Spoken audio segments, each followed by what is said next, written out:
बांग्लादेश को लेकर बड़ी अपडेट सामने आ रही है। भारत ना आने का उनका फैसला कैसे उल्टा पड़ रहा है, ये बांग्लादेश में खुद इसका विरोध होना शुरू हो गया है।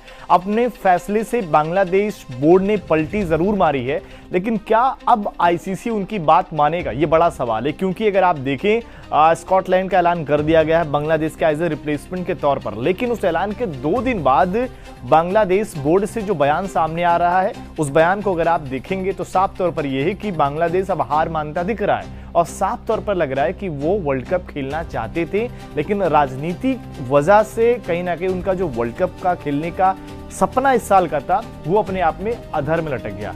लेकिन अब जो बीसीबी का बयान है वो आपको दिखा देते हैं। बांग्लादेश क्रिकेट बोर्ड ने कहा कि वह T20 विश्व कप खेलने के लिए तैयार था, लेकिन बांग्लादेश सरकार से मंजूरी ना मिलने के कारण टीम टूर्नामेंट में हिस्सा नहीं ले सकेगी।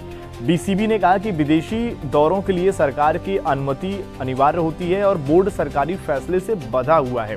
बीसीबी निदेशक अब्दुल रज्जाक ने कहा कि हम हमेशा से खेलना चाहते थे, लेकिन यह सरकार का निर्णय है और हमें उसी का पालन करना होता है। यह नियम सिर्फ विश्व कप के लिए नहीं बल्कि हर विदेशी दौरों पर लागू होता है। बीसीबी मीडिया समिति के चेयरमैन अमजद हुसैन ने कहा कि बीसीबी ने आईसीसी के फैसले को एक्सेप्ट कर लिया है। अब अगर आप इस पूरे मसले को देखेंगे तो साफ तौर पर है कि बांग्लादेश क्रिकेट बोर्ड जो है वो साफ तौर पर चाह रहा था कि वो वर्ल्ड कप खेल ले, लेकिन सरकार के फैसले के आगे कहीं ना कहीं उनको यहाँ पर झुकना पड़ गया और राजनीति वजह से बांग्लादेश के खिलाड़ियों का नुकसान है और बोर्ड का भी यहाँ पर नुकसान है।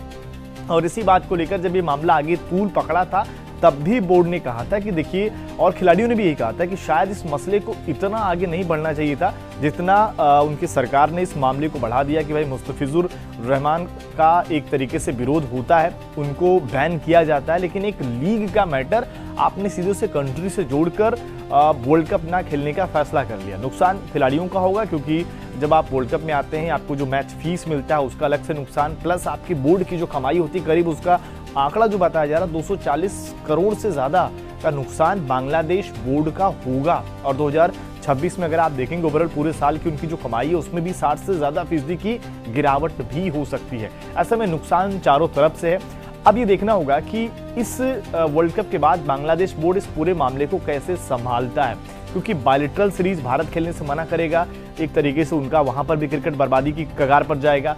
और आने वाले जो वर्ल्ड कप होंगे वो भारत की मेजबानी में उन्हें एक तरीके से अगर आप देखें होस्ट रहेंगे वो, वहां पर भी अगर दिक्कतें आती हैं तो फिर बांग्लादेश क्रिकेट का फ्यूचर ही नहीं बचेगा। आपको क्या लगता है कि बांग्लादेश क्रिकेट को इस मामले को थोड़ा और बेहतर तरीके से हैंडल करना चाहिए था? कमेंट करके अपनी राय जरूर दें।